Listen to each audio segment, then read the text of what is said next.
Nous n'avons pas d'alliés éternels et nous n'avons pas d'ennemis perpétuels. Seuls nos intérêts sont éternels, perpétuels, et c'est notre devoir de les suivre. Le monde créé après la Seconde Guerre mondiale est inexorablement fini. La situation géopolitique est de plus en plus tendue dans le monde. Le monde d'hier n'est plus celui d'aujourd'hui. Le parapluie américain se referme petit à petit sur l'Europe. Durant plus de 80 ans, les États-Unis ont garanti la protection des pays du vieux continent. Il faut être lucide, un nouvel ordre mondial se met petit à petit en place. Les cartes se redessinent et les alliances de 1945 ne sont plus celles d'aujourd'hui. Le monde est en pleine mutation, les grandes puissances relancent la course à l'armement. Est-ce la fin d'un monde? Celui issu de la Seconde Guerre mondiale. La Seconde Guerre mondiale a véritablement redistribué les cartes. Les rapports de force sont ébranlés. L'Europe s'est complètement effondrée et n'est plus vraiment maîtresse de son destin. Américains et soviétiques se disputent l'Europe comme un gâteau. Les grands empires coloniaux vont s'effondrer les uns après les autres. L'Europe a perdu son prestige.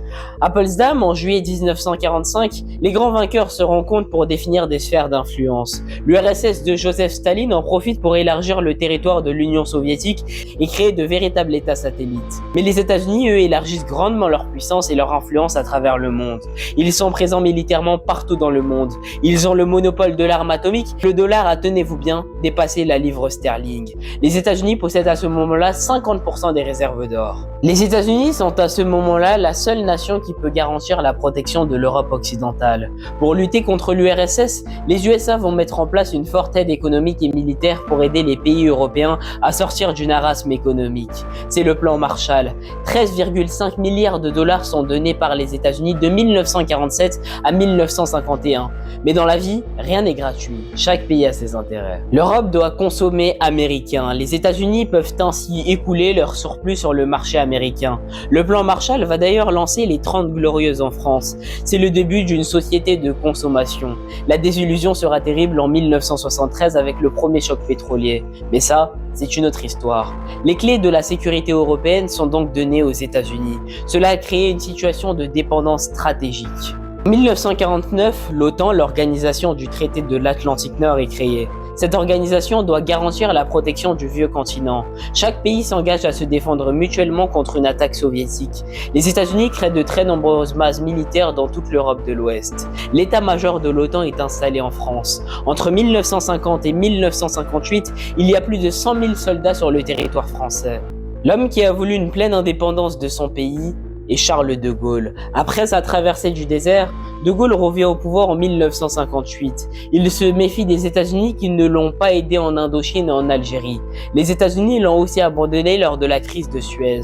Il est conscient que si la France veut retrouver son intégrité, il faut s'émanciper de Washington. C'est pourquoi en 1960, il dote la France de l'arme atomique. En 1966, il quitte le commandement intégré de l'OTAN. Il dit très clairement aux forces américaines de faire leurs valises et de quitter la France. Un pays occidental qui tient tête à Washington, Charles de Gaulle dit très clairement, je cite, « L'Europe occidentale est devenue sans même s'en apercevoir un protectorat des Américains. Il s'agit maintenant de nous débarrasser de leur domination. Mais la difficulté dans ce cas, c'est que les colonisés ne cherchent pas vraiment à s'émanciper. Les États-Unis ne cesseront de comploter pour affaiblir Charles de Gaulle. Charles de Gaulle était étroitement surveillé par la CIA. » Il savait que la CIA, évidemment, comme elle l'avait fait régulièrement au cours de son exercice du pouvoir, de mettre de l'huile sur le feu comme elle le pouvait, tant qu'elle le pouvait, parce que l'intérêt des Américains était d'affaiblir le général de Gaulle. Je ne dis pas de le décaniller, mais de l'affaiblir, de façon à ce qu'il soit moins présent sur la scène internationale.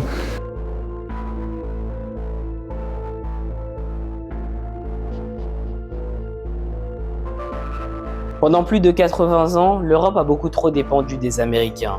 Aujourd'hui, Donald Trump arrive et modifie tout. C'est la douche froide pour les pays européens. Le parapluie américain est-il en train de se trouer? Donald Trump souhaite revenir à l'Amérique avant tout. Donald Trump menace de ne plus protéger les pays de l'OTAN qui ne payent plus assez. The United States has spent $200 billion more than Europe. And we had a deal based on rare earth and things, but they broke that deal. Les pays européens n'ont pas assez pris leurs responsabilités et ont trop compté sur les États-Unis. L'Ukraine est abandonnée. L'Amérique qui encourageait l'Ukraine à partir en guerre se rétracte. Les promesses n'engagent que ceux qui les croient.